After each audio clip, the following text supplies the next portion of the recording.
Hello, it's me, the anxietist. I'm back to debunk Mr. Bible Flux guy and his weird idea of facts. Fact number 5. Evolution is impossible because of irreducible complexity. So, let's get into it.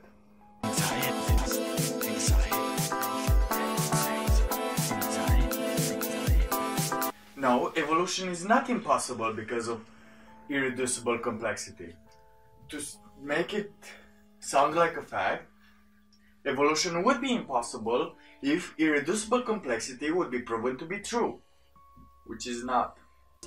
There is an entire series of videos which go into detail about this subject called Incredible Creatures That Defy Evolution. One example is the Bombardier beetle.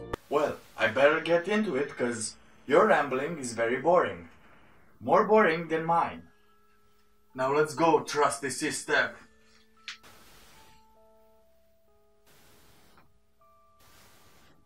Was it cool? In the fall of 1971, I went to Baylor in Dallas and gave my first lecture. It was on the evolution of the tooth.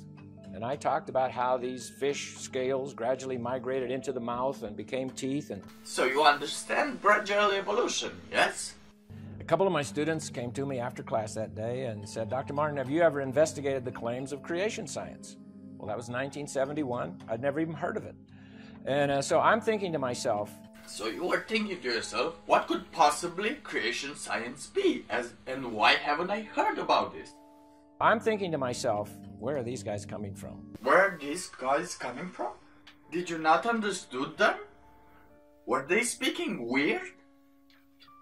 Did they have were they speaking in another language? Did their location matter to you?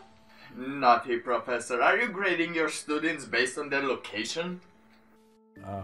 I've never heard of this, and so I said, sure, I'll look into this with you. And I'm thinking, kind of as a cocky young professor, I'll blow these guys away.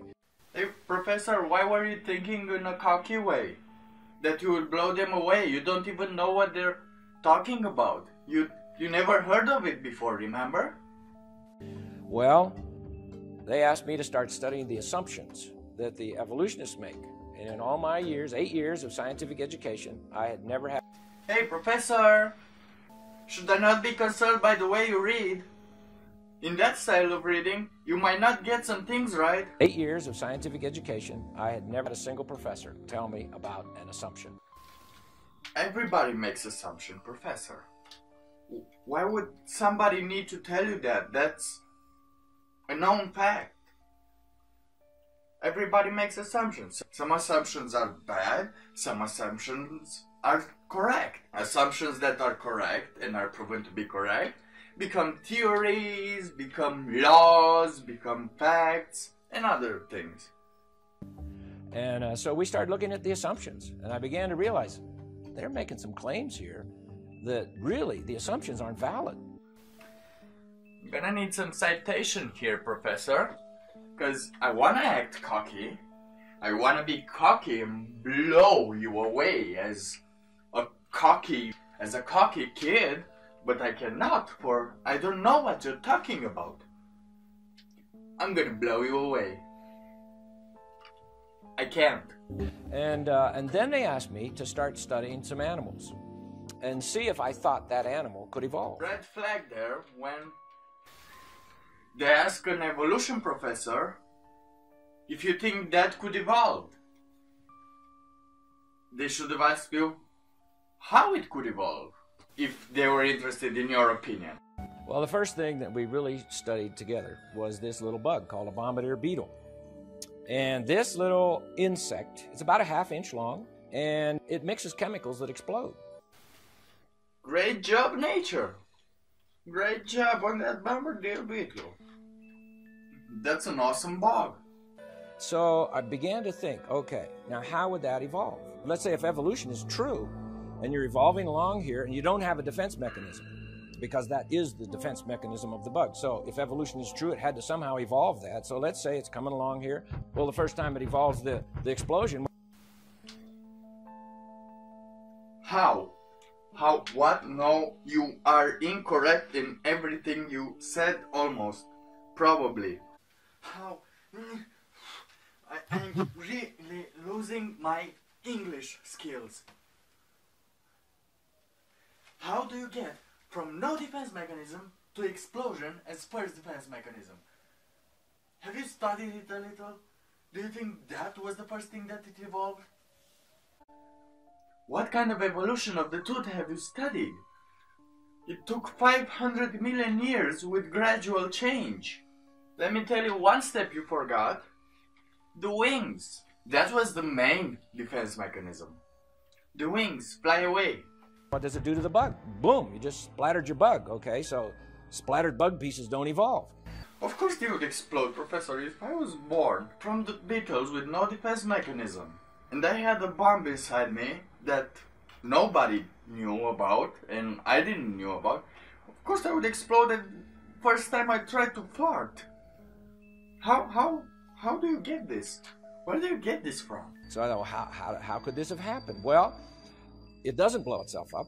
It has another little factory inside itself that manufactures chemicals. Whew. At least you looked a little at it. You studied it a little. A chemical acts as a catalyst so that when you squirt that chemical in with these other chemicals that are like in neutral, you get your explosion. You're a little right about this, but just a little. You have hydroquinones in one big chamber, you have peroxide in other chamber, and these two don't react together.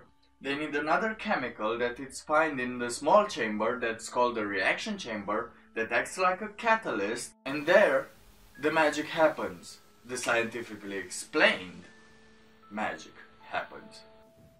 Well, the first time it manufactured that little chemical, here it goes again, blew itself up again. But it doesn't. Why? Well, because it has like an asbestos-lined firing chamber. No, why would it blow itself up again? The enzymes from the reaction chambers do not reach the chemicals from the big chamber. Just when the chemicals from the big chamber are put to the reaction chamber, just then the enzymes are produced. Well, the first time it manufactured that little chemical, here it goes again, blew itself up again. But it doesn't. Why? Well, because it has like an asbestos-lined firing chamber. Yes, that chamber got harder as the concentration of the chemicals increased. And even then it would blow itself up if it didn't have somewhere for the explosion to go. Whoa, Professor, I don't understand. What are you implying here? If there is nowhere for the explosion to go, there would be no reason for the explosion to be there in the first place, Professor. So it has like twin tail tubes. And it can aim these tail tubes all the way up, out the side, out the front. Let's say a spider is coming up toward its side and it doesn't have time to turn around and shoot. It can just take its little gun turret and aim it out there and shoot. Yes, cool twin tail tubes, but they're not necessary. They became necessary after a while. You can see here that the spider evolved so much that it knew to not attack the Bombardier beetle from the back. And so it learned himself to attack from the side or from the front. But the Bombardier beetle also evolved to swivel its prey around. Thus, the explosion on this little bug, all you hear, if you're listening as a human, you hear this pop. But scientists have now put that explosion in slow motion. And it's like about 1,000 sequential little explosions, but they're so fast, all we hear is one pop. You're exaggerating a little. The average is 500 explosions. And so you think, well, now, why would that be? Well, that was a curious thing for the scientists that study this little bug. A lot of them are at Cornell University, some other places. And what they discovered was that if it was just one big pop, the little bug, if he's shooting like a spider, let's say over here, and he goes bang and shoots it, he's going to pop himself right out of there. It's like lighting a burner on a jet engine. So he's out of there. So what's wrong with that? That would have been a better defense mechanism. He could just pop, and at the same time, he could be further from the predator. That would have been a much better defense mechanism. But as long as it is a sequential explosion with his little legs, he can hang on. Are you implying that because it can remain off its feet, that's why it's sequential? That has nothing to do with it at all. It just doesn't have the firepower to do that. How would evolution explain a sequential explosion. That's a silly question. How does splatter poop work? Same concept. Pressure, gas, and confined space. It's very simple. There is a small reaction chamber, and it has to do it sequentially. It has to mix the chemicals sequentially, as it does not have the ability to put it all at once in there. It has to mix, evacuate, and so on, as the walls separating the chambers don't open until the pressure is gone. This little bug messes with all the theories of evolution. What theories of evolution? What theories does it mess with? You're making me insane here. There is no way a slow, gradual process is going to produce this bug. Of course you can. Increasing the potency of the catalyst increases the pressure, though increasing the jet power. Simple, Professor. There's no way, even the newest theories of evolution, like punctuated equilibria, which means evolution happens very fast. Well, there's no way that will explain this little bug. You try to sound a little smarter here by using punctuated equilibrium, but you used it wrong. Punctuated equilibrium does not mean that evolution happens very fast. Punctuated equilibrium means that the speciation happens very fast if some mutations or events occur. I began to realize, how could this particular little animal, for instance, evolve? Were you fooling us the whole time, Professor? Did you realize that in that moment how it could evolve? It needed all of its parts. It needed everything there all at once, or you just don't have the animal. Oh. So you want to know what a more intelligent design would be like? It would be for the beetle to unfold its wing faster, so it didn't need to develop ejecting acid down its ass into another insect or animal's face. Or that's how God likes it. And my stomach started to churn. Oh no. Have you considered going to a doctor? I hear science does wonders these days. My stomach will cheer also if it knew that my brain was losing its sanity, like it does in this moment. If I really want to be honest, and my wife would tell you, my stomach churned for 5 years. It took a 5-year struggle for me to begin to flip the way I think, from thinking in an evolutionary way to thinking in more, this animal or little creature, little bug, whatever, was created fully formed, just like it is. Even that sentence looks like it doesn't make any sense. For me to think from a evolutionary to this. What? How can you think like this? Of course, it doesn't work if you think like that. Also, before I forget, we have different beetles that have similar but less developed defense mechanism. Some of them just excrete chemicals through skin.